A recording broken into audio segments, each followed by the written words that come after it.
ఈ పక్షపాతాలు వాడు చేశాడా? తల్లిదండ్రులు చేసిన పాపములు బిడ్డలపైకి వస్తాయి అంటే జన్మతః పాపములు, పూర్వీకుల పాపములు అంటారు చూసారా, పితరుల పాపములు. అవన్నీ మూటగట్టుకుని వాళ్ళు ఒప్పుకోకపోతే మన దగ్గరికి వచ్చి మన దగ్గర స్టాప్ అయింది. మనం రక్షణ పొందిన వారమై ఆ పాపం మనం ఎప్పుడైతే ఒప్పుకొని విడిచిపెట్టేస్తామో అక్కడితో సమాప్తం అయిపోయింది. ఇంకంతే. అవి మళ్ళీ మన బిడ్డల మీదకి రావండి, అవి ఇంకా రావవి. అయిపోయింది. అక్కడితో కాల్చేశాడు ప్రభు వాటిని. ఆయన పరిశుద్ధ అగ్నిలో వాటిని కాల్చమని మనం అడిగినప్పుడు ఆయన కాల్చి వేస్తాడు. కాల్ చేసిన పేపర్ మళ్ళీ తిరిగి పేపర్గా వస్తుందా అండి? రాదు కదా. కాల్ చేసిన చెక్క మళ్ళీ చెక్కగా వస్తుందా? బొగ్గుగానో బూడిదగానో మిగిలిపోద్ది. అంతే. మన పాపం కూడా అంతే. అందుకని అంటున్నాడు, మీరు బాప్తిజం తీసుకోవాలంటే ఈ నీటి ద్వారానే కాదు, ఆత్మ మూలంగాను అగ్ని చేతను మీరు బాప్తిజం పొందాలి. మనం ఎన్ని రకాల బాప్తిజాలు అంటే మన నీటి ద్వారా పొందేస్తే అమ్మయ్య నేను రక్షణ పొందేశాను, వెరీ గుడ్, నేను క్రిస్టియన్ కాదండి, సరిపోదండి. ఆత్మ చేత మనం బాప్తిజం పొందాలి. అగ్ని బాప్తిజం. పరిశుద్ధాత్మ దేవా నీ అగ్ని చేత నన్ను కాల్చుమయ్యా. యెషయా అడుగుతాడు కదా 6వ అధ్యాయంలో, ఎవరు వెళ్తారు ఈ పరిచయ కొరకండి? అయ్యా నేనున్నాను, నా పెదవులను మీరు నీ పరిశుద్ధ అగ్ని కణములతో నన్ను కాల్చుమయ్యా, కాల్చయ్యా. నేను ఎన్ని మాటలు మాట్లాడాను ఈ నోటి ద్వారా. మా తాతలు నేతలు తాగారు, నేను వాళ్ళ మూతులు నాగాల అన్నట్టు ఉంటుంది. అవునండి, సామెత కదండి, బైబిల్ నుంచి వచ్చిందన్నమాట. బైబిల్ ఉందన్నమాట. మా తాతలు నేతలు తాగేశారు కదా, నువ్వు వాటి వాసన చూడాలని వాళ్ళ మీసాల నుంచి అడుగుతున్నారు యవనస్తులు. అంటే రోషం కలిగిన యవనస్తులు వస్తున్నారు, కానీ ఆ రోషం దేవుల్లో లేదండి. చాలా మంది యవనస్తులు ప్రభువులో ఉండాలి రోషం. మోషేకి వచ్చింది రోషం యవనస్తుడిగా ఉన్నప్పుడు. 2 యవనస్తులు కొట్టుకుంటుంటే వెళ్ళి ఇజ్రాయెల్ చూడు పోతావా అని రోషం వచ్చేసింది. ఒక అఘాయిత్యం జరిగిపోయింది. కొండ పారిపోయాడు అక్కడి నుంచి.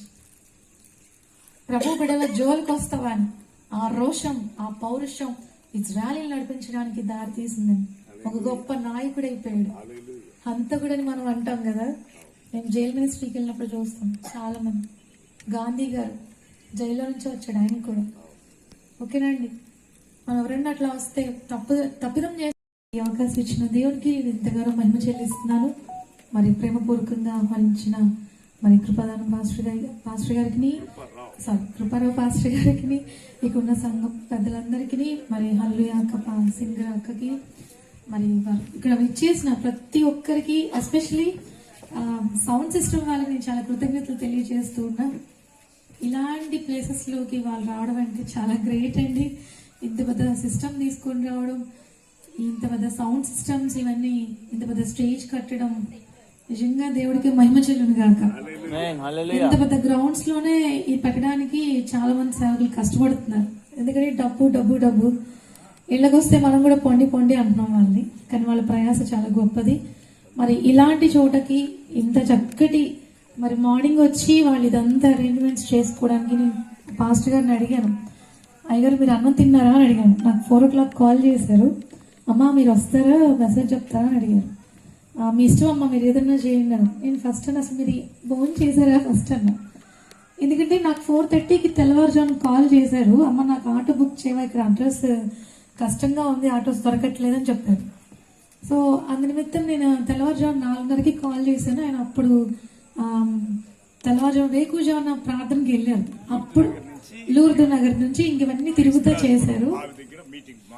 అప్పటి నుంచి అండి తెల్లవారుజాము 4 గంటల నుంచి నేను ఇందాక 4 గంటలకు కాల్ చేసినప్పుడు మీరు తిన్నారా అంటే భోజనం చేయలేదండి. చూడండి సేవకుల ప్రయాస ఎంత గొప్పది కదా. మీరు ఇప్పుడు ఎంతమంది వచ్చాం, మన కోసం ఈ ప్రయాస ఇదంతా. దేవునికి స్తోత్రం. హల్లెలూయా. ఇక్కడ కూర్చొని మనం కొద్దిమందే గాని వింటున్నవారు చాలా మంది. దేవుడు అంటున్నాడు కదా, మనుషులు లేకపోతే రాళ్ళు రప్పలు లేచి ఆయన స్థుతిస్తాయని చెప్తున్నారు. కాబట్టి ఈ ప్రాంత అభివృద్ధి కొరకు ముందుగానే 4 దిక్కుల మరి పాస్టర్ గారు మనల్ని ప్రార్థన చేయించారు, విజ్ఞాపన చేయించారు. దురాత్మ చీకటి అంధకార శక్తులు లయమైపోవాలని ప్రార్థన చేయించారు కదండి. ఈ ప్రాంతంలో చెడుతనం ప్రవేశించకూడదని, వాళ్ళందరూ రక్షణ పొందాలని మనం ముందుగానే ప్రార్థన చేస్తాం. నిజంగా మనం ధన్యులు అండి. పిలవబడిన వారు అనేక మంది, ఏర్పరచుకున్న వారు మనమే. ఎంత ధన్యులం కదా. హల్లెలూయా చెప్దామా దేవుడు. హల్లెలూయా. పాస్టర్ గారు నాకేం చెప్పారంటే, మనం ఏం చేస్తామని ఇష్టం అన్నారు. ఇప్పుడు అదే చెప్పారు కదా. మేము చాలా ప్రాంతాలు తిరుగుతాము. నా పేరు శశికళ. మా అమ్మగారు కూడా వచ్చారు నాతో పాటు. మా అమ్మగారికి మేము 6 పిల్లలు, 5 మగ పిల్లలు, నేను ఒక్కదాన్ని ఆడపిల్లని. 3 అందరూ అడ్వకేట్స్, లాయర్స్గా ఉన్నారు. మా పెద్దన్నయ్య సేవకి వెళ్ళారు. నేను కూడా సాఫ్ట్వేర్ జాబ్ రిజైన్ చేసుకుని ఫుల్ టైం మినిస్ట్రీకి వచ్చేసాను. 23 సంవత్సరాలుగా ఇదే పరిచయలో ఉంటున్నాను. దేవునికి స్తోత్రం. నేను పాస్టర్ అమ్మని కాదు, ఓకేనా అండి. నేను చదువుకునే రోజుల్లో నుంచే ఇలాంటి ప్లేసెస్కి వచ్చి రోజుకి 4 చోట్ల సండే స్కూల్స్ చెప్తూ ఉండేదాన్ని. ఇట్లా రోడ్ల మీద పెట్టుకుని ఇలా పిల్లలందరినీ గ్యాదర్ చేసుకుని మా చర్చిలో సండే స్కూల్ మార్నింగ్ 7:30 నుంచి 10:30 అయిపోతే అప్పుడు నా దగ్గర లేడీ బర్డ్ సైకిల్ ఉండేది. ఆ సైకిల్ వేసుకుని బాంబే కాలనీ, వైఎస్ఆర్ కాలనీ అవన్నీ తిరిగేవాళ్ళం. పాముల కాలనీలని అవన్నీ తిరిగి రోజంతా సండే స్కూల్స్ ముగించుకొని రాత్రి 9 అయ్యేది మాకు. అప్పుడు ఇంటికి వెళ్ళి అప్పుడు భోజనం చేసేవాళ్ళం. ఆదివారం చదువుకుంటూ మా ఉద్యోగం ఇది. జీతాలు ఎవరెవరు ఉద్యోగం అన్నా జీతం ఇస్తారు అనుకునేవాళ్ళు. ఎవరు మాకెవరు. అమ్మ వాళ్ళు ఇచ్చే పాకెట్ మనీ దాచుకొని ఆ పిల్లలు వచ్చే ప్రతి చోట 60-70 మంది పిల్లలు వచ్చేవాళ్ళు. అలాగే మరి 4 చోట్ల అంటే సుమారు 250 నుంచి 300 మంది పిల్లలండి. మరి వాళ్ళకి స్నాక్స్ పెట్టాలంటే, స్నాక్స్ అంటే చాక్లెట్స్, బిస్కెట్స్ పెట్టాలంటే బోల్ డబ్బులు కావాలి. ఎవరిస్తారండి? వారంతా వెళ్ళడం, ప్రార్థన చేయడం, అమ్మ వాళ్ళు ఇచ్చే 50 రూపాయలు 100 రూపాయలు దాచుకోవడం, ఆ ఫీజులని అట్లా ఇట్లా అని అబద్ధాలు చెప్పడం, ఆ డబ్బులను తీసుకొచ్చి పిల్లలకి చాక్లెట్స్ అని, బిస్కెట్స్ అని అలా పెట్టడం. ఏవి రాకపోతే పిల్లలు ఎలా వస్తారు కదండి. వాళ్ళకి పెద్ద మనం కేకులు ఇవ్వవసరం లేదు. ఆ చిన్న చాక్లెట్ కోసం 2 hours కూర్చొని దేవుడు మాకు నేర్చుకునేవాడు. ఆ విధంగా వచ్చిన పిల్లలు ఈ రోజు మంచి డాక్టర్స్ అయ్యారు, నర్సులు అయ్యారు, టీచర్లు అయ్యారు. హల్లెలూయా. ఇలాంటి ప్లేసెస్ లోనే వచ్చేవాళ్ళం మేము. అప్పటికి అసలు వైఎస్ఆర్ కాలనీలు కానీ, బాంబే కాలనీలు కానీ, పాముల కాలనీలు కానీ ఎవరు లేరండి. కాలువ పక్కన, రోడ్ల పక్కన గుడిసెలు వేసుకునే వాళ్ళు. వాళ్ళకి ఇలాంటి ఇల్లు ఇస్తే ఇల్లు కూడా కట్టుకునే స్తోమత లేదు. వాళ్ళు టెంట్ లాగా వేసుకునేవాళ్ళు. అలాగా హైదరాబాద్, రాజమండ్రి చాలా ప్రాంతాల్లో వెళ్ళి చాలా చోట్ల మేము ఇట్లాంటి పిల్లలకి మరి చెప్తూ, అక్కడ నుంచి నేను స్త్రీల మధ్యలో మరి పురుషుల మధ్యలో సంఘాల్లో సువార్థికురాలుగా వచ్చి వాడబడుతూ కూడా సభల్లో, పాస్టర్స్ ఫెలోషిప్లో మరి దేవుని యొక్క వాక్యాన్ని అందిస్తూ వెళ్తూ ఉన్నాను. సండే స్కూల్ టీచర్స్కి ట్రైనింగ్స్ ఇస్తూ ఉంటాను. హాస్పిటల్స్కి వెళ్తాము, వాళ్ళకి ఏదైనా ఫ్రూట్స్ ఇచ్చి వాళ్ళకి సువార్త చెప్పి వాళ్ళ స్వస్థ కొరకు ప్రార్థన చేస్తాం. జైల్స్కి వెళ్తాము, వాళ్ళ మోటివేషన్ కౌన్సిలింగ్ స్కిల్స్ ఇస్తూ ఉంటాము. ఈ విధంగా స్పోర్ట్స్ ఆటలు పెట్టి దేవుని యొక్క సువార్తను అందిస్తూ ఉంటాము. స్పోర్ట్స్ మినిస్ట్రీ అంటాం. తర్వాత మ్యూజిక్ మినిస్ట్రీ. ఖాళీగా ఉన్న యవనస్తులకి, పిల్లలకి అందరికీ టాలెంట్స్ ఉండవు కదండి. బోధించే టాలెంట్స్ ఉండవు. అందరూ వాక్యాలు నేర్చుకోలేరు. అందరూ ప్రార్థన చేసే టాలెంట్స్ ఉండవు. కొంతమందికి ఏంటంటే మ్యూజిక్ నేర్చుకోవడం ఇష్టం వాళ్ళకి. అలాంటి వాళ్ళకి మేము మ్యూజిక్ నేర్పించడం, ఇప్పుడైతే ఆన్లైన్ క్లాసులు పెడుతున్నాం, అడ్వాన్స్ అయిపోయాం కాబట్టి.